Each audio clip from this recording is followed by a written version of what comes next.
Ben bir sene yaz Kur'an kursu, Teşvik Kur'an okuma kursunu açmıştım. Yalnız açarken de bazı zorluklarla karşılaştım ama Allah'ın yardımını çok gördüm.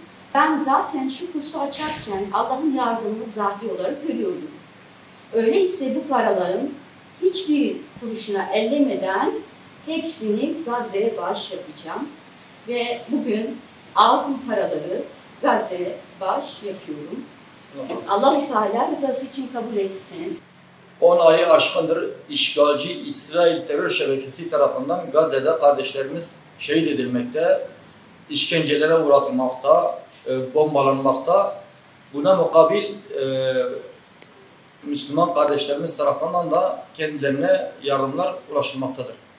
Bugün de daha önce olduğu gibi umre parasını, hac parasını bizlere getirip teslim eden kardeşlerimiz gibi bugün de yaz Kur'an kursunda kurs açmış olan bir bacımız maaşın tamamını getirip Filistinli kardeşlerimize ulaştırılmak üzere bizlere teslim etmiştir. Allah kendisinden razı olsun. Rabbim sayılarını artırsın inşallah.